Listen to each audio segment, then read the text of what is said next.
Welcome back to our new video. നമ്മുടെ വീഡിയോസിൽ ഏറ്റവും കൂടുതൽ റെസ്പോൺസ് കിട്ടിയിരിക്കുന്ന ഒരു ടോപ്പിക്കാണ് സുകന്യ സമൃദ്ധി യോജന എന്ന് പറയുന്നത്. നിങ്ങൾ ചിലർക്കെങ്കിലും ഈ പ്രോഗ്രാമിനെ കുറിച്ചിട്ട് അറിവുണ്ടായിരിക്കും. എന്നാൽ നിങ്ങൾക്ക് ഇത് അറിയില്ല എങ്ങനെയാണെങ്കിൽ തീർച്ചയായിട്ടും ഈ വീഡിയോ മുഴുവനായിട്ട് കാണാൻ ശ്രമിക്കുക. അതുപോലെ തന്നെ നിങ്ങളൊരു പെൺകുട്ടിയുടെ പാരന്റ് ആണെങ്കിൽ നിങ്ങൾ ഒരിക്കലും ഇത് അറിയാതെ പോകരുത്.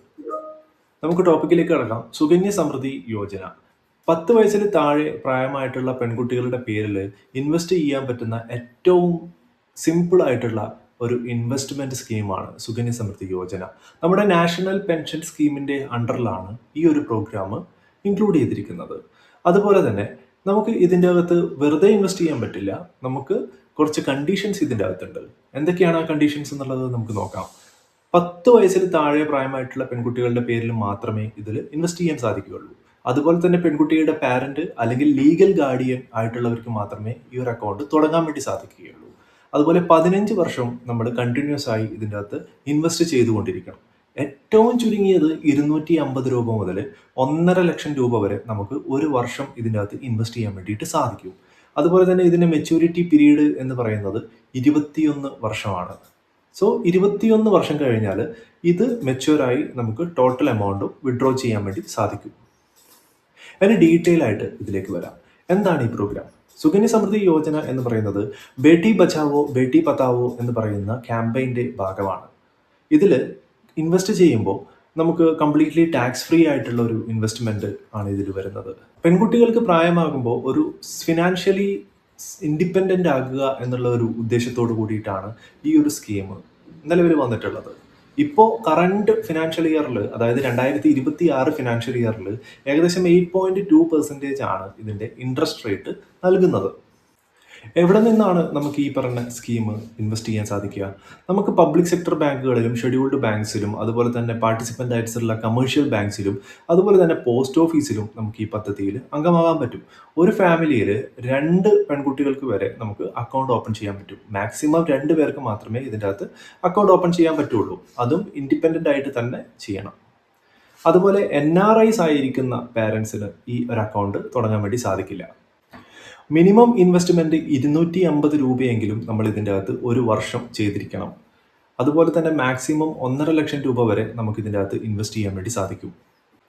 കോമ്പൗണ്ടിങ് ഇൻട്രസ്റ്റ് ആണ് ഈ പ്ലാനിൽ വർക്കൗട്ട് ആവുന്നത്. നമ്മൾ പല രീതിയിലും പലർക്കും സജസ്റ്റ് ചെയ്യുന്ന പല ഇൻവെസ്റ്റ്മെൻറ്റ് മെത്തേഡുകളുണ്ട്. അത് മിക്കവാറും മ്യൂച്വൽ ഫണ്ടുകൾ, സ്റ്റോക്ക് മാർക്കറ്റുകൾ, ഇങ്ങനെ ബോൺഡ്സ്, ഇങ്ങനെ കുറച്ചും കൂടെ കോംപ്ലിക്കേറ്റഡ് ആയിട്ടുള്ള ഇൻവെസ്റ്റ്മെൻറ്റ് പദ്ധതികളായിരിക്കും നമ്മൾ ഇൻവെസ്റ്റ്മെൻറ്റ് അഡ്വൈസർ ആയിട്ടുള്ള ആൾക്കാർ സജസ്റ്റ് ചെയ്യുന്നത്.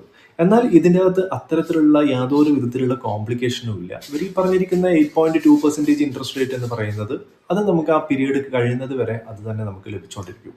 ട്രിപ്പിൾ എന്ന് പറയുന്ന ഒരു കോൺസെപ്റ്റ് ടാക്സ് സേവിങ്ങിന് വേണ്ടിയിട്ട് ഇതിൻ്റെ അകത്ത് അപ്ലൈ ചെയ്യുന്നുണ്ട്. അതായത് എക്സെപ്റ്റ്, അതായത് നമ്മൾ ഇൻവെസ്റ്റ് ചെയ്യുന്ന എമൗണ്ട്, പിന്നെ ഇൻട്രസ്റ്റ് ഏൺ ചെയ്യുന്ന എമൗണ്ട്, അതുപോലെ മെച്യൂരിറ്റി ആകുന്ന എമൗണ്ട്, ഈ 3 എമൗണ്ടുകൾക്കും നമ്മൾ ടാക്സ് കൊടുക്കേണ്ട ആവശ്യം വരുന്നില്ല. 15 വർഷമാണ് നമ്മൾ ഇതിൻ്റെ അകത്ത് ഇൻവെസ്റ്റ് ചെയ്യേണ്ട കാലാവധി എന്ന് പറഞ്ഞു. 15 വർഷം കഴിഞ്ഞ് കഴിഞ്ഞാൽ പിന്നെ ഒരു 6 വർഷമുണ്ട്. 21 വർഷം ആകുന്നത് വരെ നമ്മൾ അതിൽ ഇൻവെസ്റ്റ് ചെയ്യേണ്ട ആവശ്യം വരുന്നില്ല. 15 വർഷം ഇൻവെസ്റ്റ് ചെയ്യും, പിന്നെ ഒരു 6 വർഷം നമ്മൾ ഇൻവെസ്റ്റ് ചെയ്യേണ്ട ആവശ്യമില്ല. എന്നാൽ ആ കാലയളവിൽ നമ്മൾ ഇൻവെസ്റ്റ് ചെയ്ത എമൗണ്ടിൻ്റെ കോമ്പൗണ്ടിങ് ഇൻട്രസ്റ്റ് അതിൽ വർക്കൗട്ട് ആവും.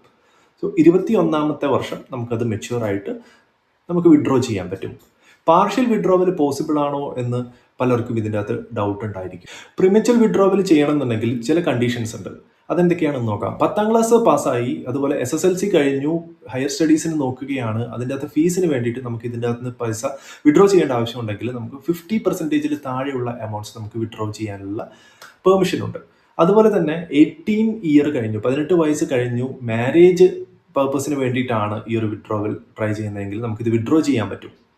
അതിന് പക്ഷേ മാരേജിൻ്റെ 1 മാസം മുമ്പും അതുപോലെ മാരേജ് കഴിഞ്ഞ് 3 മാസം കഴിഞ്ഞും നമുക്കിതിന് പ്രീമച്വർ വിഡ്രോവൽ ചെയ്യാൻ വേണ്ടിയിട്ടുള്ള ഓപ്ഷൻസ് അവൈലബിൾ ആണ്. ഈ ഒരു പദ്ധതിയിൽ അംഗമാകാൻ വേണ്ടിയിട്ട് പെൺകുട്ടിയുടെ ആധാർ, പാൻ, അതുപോലെ തന്നെ ബർത്ത് സർട്ടിഫിക്കറ്റ്, ഇത്രയും കാര്യങ്ങൾ മാൻഡേറ്ററി ആണ്. അതുപോലെ തന്നെ പാരൻസിൻ്റെ KYCയും നിർബന്ധമാണ്.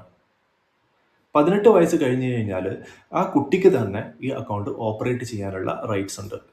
ഇത്ര വളരെ സിമ്പിളായിട്ട് ഈ അക്കൗണ്ട് നമുക്ക് മാനേജ് ചെയ്യാൻ വേണ്ടിയിട്ട് സാധിക്കും.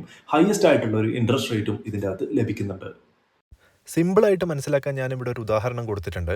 അതായത് 5 വയസ്സായിട്ടുള്ള കുട്ടിയുടെ പേരിൽ 2026 നിങ്ങളൊരു അക്കൗണ്ട് ഓപ്പൺ ചെയ്യുന്നത്. അതിൻ്റെ അകത്ത് ഒരു വർഷം 1,00,000 രൂപയാണ് ഇൻവെസ്റ്റ് ചെയ്യുന്നത് എങ്കിൽ ടോട്ടൽ 15 വർഷം കൊണ്ട് ഇൻവെസ്റ്റ് ചെയ്യപ്പെടുന്നത് 15,00,000 രൂപയാണ്.